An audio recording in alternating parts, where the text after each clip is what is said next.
Don't forget to like, comment, and subscribe. VOK, Voice of Kalijudan. Hello VOK viewers, welcome back with me, Hadi Sutrisno Sunarlim, and in this video I'm going to discuss about causative, have, and get. And we are going to answer these three questions. What is causative? What are the patterns? And what are the examples of causative forms in different tenses? Okay, now answering the first question. What is causative? Causative is a construction that can be used to replace the verb to s, and the sentence will sound softer. Jadi causative ini adalah sebuah konstruksi kalimat yang digunakan untuk menggantikan kata kerja meminta atau menyuruh, yaitu kata kerja to ask. Number two, both in active and passive causative, the subject is the one asking the activity to be done. Jadi baik dalam kalimat aktif maupun pasif, dalam kalimat causative tersebut, subjeknya adalah orang yang meminta aktivitas tersebut dilakukan. And the subject in the causative form is not the one doing the activity. Ini yang menarik, karena kalau kita biasa membuat kalimat aktif, gitu kan, maka subjek adalah pelaku dari pekerjaan. Tapi subjek dari bentuk causative ini bukanlah orang yang melakukan pekerjaan tersebut. Jadi ini bedanya. Nah, siapa yang melakukan pekerjaan tersebut? In active causative, the one doing the activity is the one after the verb have or get. Jadi untuk bentuk aktif causative, siapa yang melakukan itu adalah orang yang kita tulis setelah have atau get.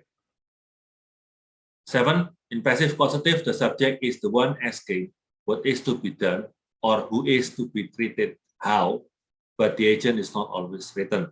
Jadi dalam passive causative itu tetap subjeknya adalah orang yang menyuruh, kemudian untuk passive causative itu yang melakukan biasanya tidak ditulis. Tetapi yang ditulis adalah apa yang harus dilakukan dan siapa yang harus dibagaimanakan. Number 8, in the passive causative, the one doing the action is not always written. Ya, maka in passive causative pelakunya tidak selalu ditulis. Tapi siapa yang menyuruh ditulis, yaitu adalah subjeknya. Now, in the following slides, we'll have all the forms of all the causatives. And remember that they are only the basic forms.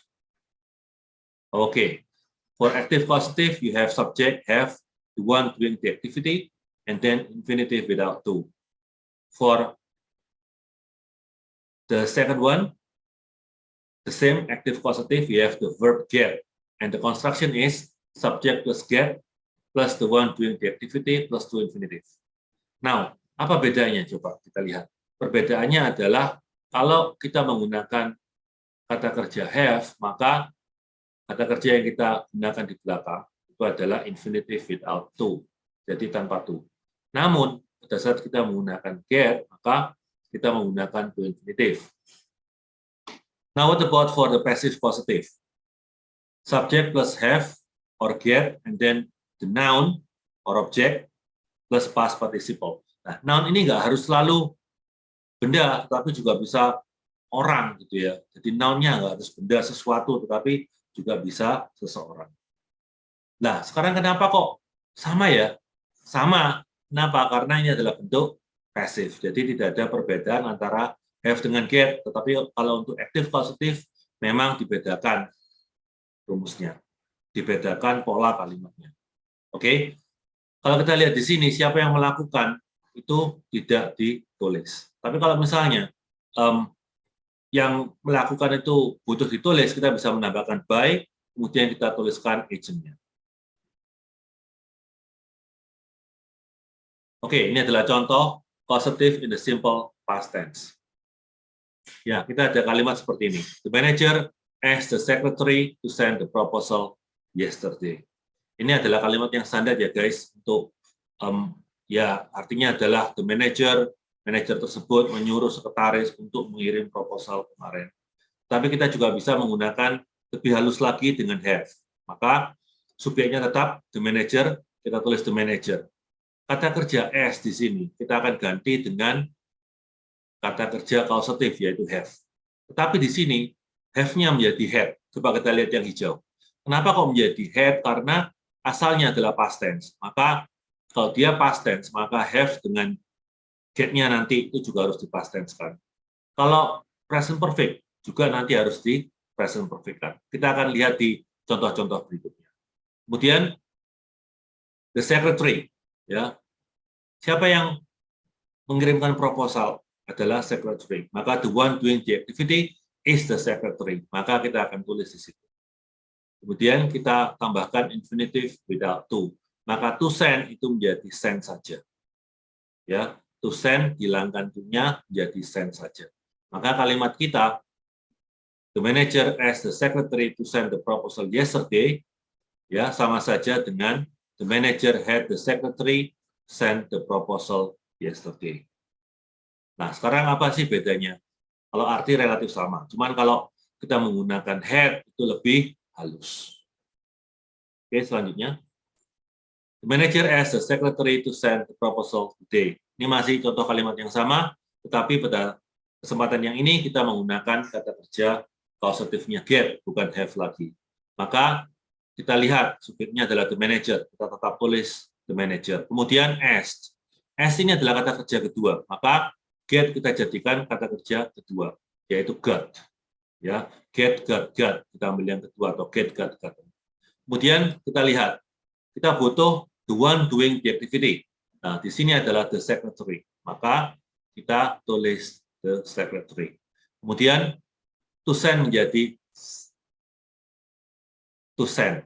Jadi kita tidak membuang to-nya. Kenapa? Karena ini get.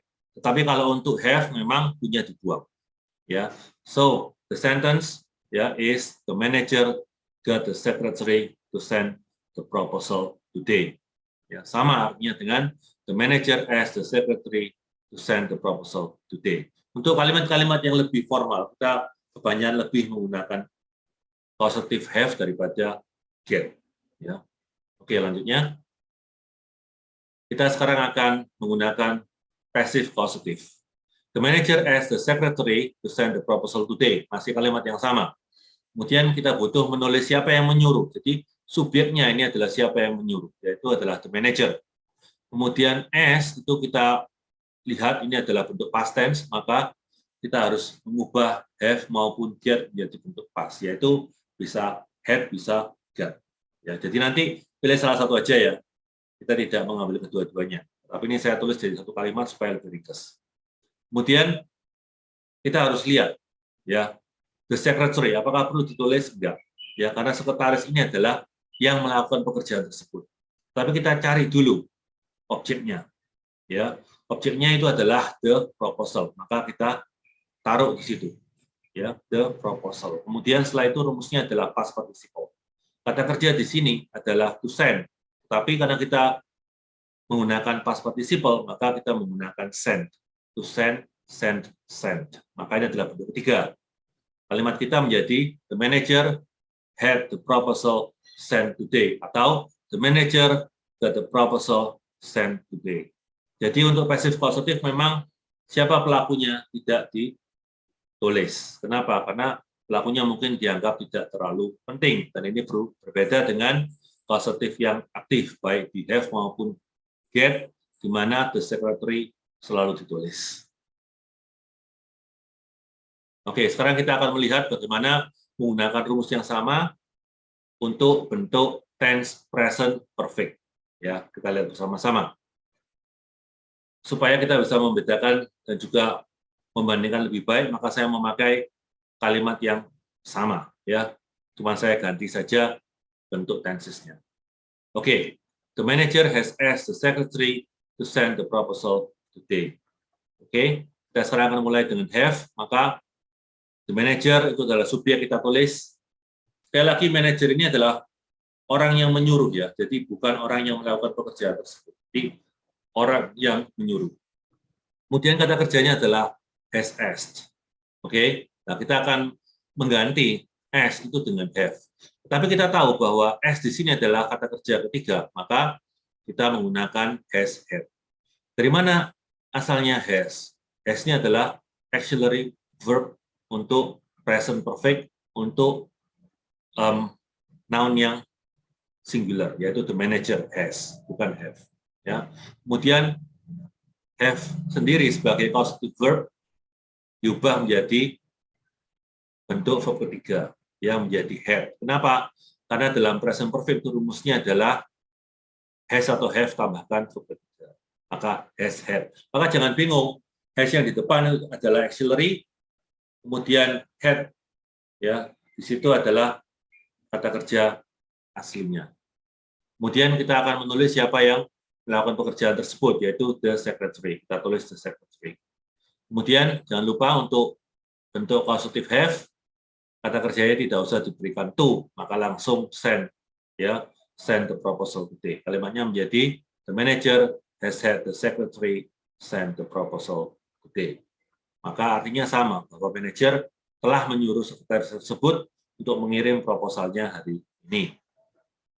Nah, sekarang kita akan melihat bagaimana kalau kita menggunakan bentuk causative yang get. Masih dengan tense yang sama, yaitu present perfect, dan kalimat yang sama, yaitu the manager has asked the secretary to send the proposal today. Pertama-tama, tentu kita harus menulis subjeknya, siapa yang menyuruh, yaitu the manager. Kemudian di sini ada kata kerja has asked. Maka has itu harus ditulis tetap, karena dia adalah present perfect. The manager has, bukan have. Kemudian, karena setelah has atau have dalam bentuk present perfect itu kita membutuhkan verb ketiga, maka kita mengganti get menjadi verb ketiga, yaitu got. Ya, ini American English, kalau British has got. Ya, di sini adalah American English, maka has got. Kemudian, the one doing the activity, siapa yang disuruh, yaitu the secretary. Kita tulis, the manager has gotten the secretary. Kemudian, apa yang dilakukan secretary, yaitu to send the proposal. Tapi untuk bentuk causative get ini kita nggak usah buang to-nya, jadi tetap dengan to infinitive. Maka the manager has gotten the secretary to send the proposal today. Untuk yang bentuk have tidak usah to ya, sekali lagi. Tetapi untuk bentuk get harus menggunakan to. Oke, sekarang kita akan melihat bagaimana membuat kalimat yang sama ke dalam passive causative. Oke, di contoh yang pertama tadi, kita menggunakan contoh dengan simple past tense. Kemudian sekarang kita akan lihat bagaimana penggunaan causative dalam present perfect tense. Oke, the manager has asked the secretary to send the proposal today. Sekarang kita lihat, mana subjeknya? Subjeknya adalah the manager, maka kita tulis di situ. Kemudian has asked. Maka has-nya tetap kita tulis karena ini adalah auxiliary untuk present perfect. Namun, kita akan mengganti have ini menjadi verb ketiga, jadi has had. Maka has yang pertama adalah auxiliary, kemudian had di sini adalah dari kata kerja causative have. Kemudian kita lihat siapa yang melakukan pekerjaan tersebut. Pekerjaannya apa? Mengirim proposal hari ini. Maka the one doing the activity is the secretary. Kita tulis the secretary. Ini adalah bentuk causative have, maka kita akan hilangkan to send, hanya kita tulis menjadi send. Maka menjadi the manager has had the secretary send the proposal today. Kemudian kalimat yang sama, the manager has asked the secretary to send the proposal today. Tapi kali ini kita akan memakai bentuk causative active yang get. Maka caranya adalah sama, kita tulis subjeknya, kemudian SS kita ganti S dengan kata kerja get. Maka S di sini adalah kata kerja ketiga, maka kita harus mengganti get menjadi kata kerja ketiga. Get, got, gotten, atau get, got, got. Saya lebih senang menulis dengan American English, maka saya menulis has gotten. Kemudian kita butuhkan siapa yang melakukan pekerjaan, yang disuruh. Yang disuruh adalah the secretary. Maka kita tulis the secretary. Kemudian untuk get kita memerlukan to infinitive. Jadi to-nya jangan dihilangkan, tetap ada. Maka kalimat kita menjadi the manager has gotten the secretary to send the proposal today. Maka perbedaannya dengan tadi yang menggunakan have adalah ada atau tidaknya to saja. Untuk have tidak perlu to, tetapi untuk get harus dengan to. Oke, sekarang kita akan membuat kalimat yang sama menjadi passive positive. Kalimatnya adalah the manager has asked the secretary to send the proposal today. Rumusnya tetap sama, kita harus tahu subjeknya, kita tulis ke bawah yaitu the manager. Kemudian kita lihat kata kerjanya adalah has asked dalam bentuk present perfect. Maka S-nya kita ganti dengan have, kita juga ganti dengan get. Maka menjadi has had atau has gotten. Tapi nggak perlu dua-duanya ya, pilih salah satu saja. Tapi kenapa kok saya tulis sama di sini? Karena supaya ringkas. Ya, karena ke belakang dia tidak berubah. Kemudian untuk passive positive itu kita tidak memerlukan siapa yang melakukan, tetapi apa yang diapakan atau siapa yang diapakan. Maka kita cari objeknya. Di sini adalah the proposal. Maka kita tulis the proposal. Kemudian kita membutuhkan bentuk verb ketiganya dari send, yaitu send, send, send. Maka kalimat kita menjadi the manager has had the proposal sent today atau the manager has gotten the proposal sent today. Oke, sekarang saya akan memberikan contoh berikutnya dalam bentuk simple future tense. Jadi jangan nanti bingung ya, karena sebenarnya rumus dasarnya tetap sama, cuman dalam berbagai tenses yang berbeda, kita juga harus taking into account atau memperhatikan kalimat aktifnya itu apa, tensinya apa. Oke, kita lihat sekarang. The manager is going to ask the secretary to send the proposal today. Maka yang menyuruh adalah subjek, maka kita tulis the manager. Kemudian is going to ask, maka ask kita ganti dengan have. Maka menjadi is going to have. Kita butuhkan siapa yang melakukan pekerjaan ini, yaitu the secretary, maka kita tulis the secretary. Kemudian kita membutuhkan kata kerja tanpa to, yaitu send. Ya. Maka kalimat kita menjadi the manager is going to have the secretary send the proposal today. Selanjutnya, ini adalah bentuk dengan get, tapi tetap aktif ya. Sama, ya kita ganti get-nya menggantikan s, maka menjadi manager is going to get. Kemudian kita lihat siapa yang melakukan pekerjaan, yaitu the secretary. Kemudian kita tetap mengambil to-nya di sini, to send. Jadi untuk get, kita tidak membuang to-nya, tetapi harus tetap ada. Maka kalimat kita menjadi the manager is going to get the secretary to send the proposal today. Sekarang kita akan melihat bentuk pasifnya bagaimana. Nah, kalau untuk bentuk pasifnya, the secretary tidak kita tulis. Kenapa? Karena the secretary itu adalah siapa yang melakukan. Dalam bentuk passive causative, siapa yang melakukan pekerjaan tersebut tidak terlalu penting. Tapi yang lebih dipentingkan adalah apa yang diapakan atau siapa yang diapakan. Maka kita lihat bersama-sama. Subjeknya adalah the manager, kita tulis the manager, kemudian is going to ask, kita akan ganti ask dengan have atau get, ya. Maka menjadi is going to have atau is going to get. Kita hanya membutuhkan satu saja ya, tidak perlu kedua-duanya. Oke, nanti bisa dipilih. Nah, kemudian kita cari objeknya apa? Objeknya itu adalah the proposal, maka kita tulis the proposal. Kemudian setelah objek, ya, kita membutuhkan past participle dari kata kerja tersebut. Mana kata kerjanya? To send. Maka kita harus tahu bahwa to send, send, send. Maka kita mengubah to send menjadi send. Ya. Maka kalimat kita menjadi the manager is going to have the proposal sent today atau the manager is going to get the proposal sent today. Oke, terima kasih banyak rekan-rekan yang sudah mau mendengarkan penjelasan saya, dan semoga penjelasan saya ini bisa memberikan pemahaman yang lebih untuk kata kerja causative ini. Sebenarnya, bagaimana kalau misalnya kita tense-nya itu bukan di past tense, bukan di present perfect, bukan di simple future tense, seperti yang apa saya berikan di contoh, sebenarnya tidak masalah. Ya, yang tetap kita harus tahu itu adalah tense awalnya apa, ya. Kemudian s-nya itu bentuknya bagaimana, itu harus kita rubah. Jadi have dengan get menyesuaikan dengan tense yang ada. Oke, terima kasih banyak telah menonton, and I hope you have learned something. Thank you.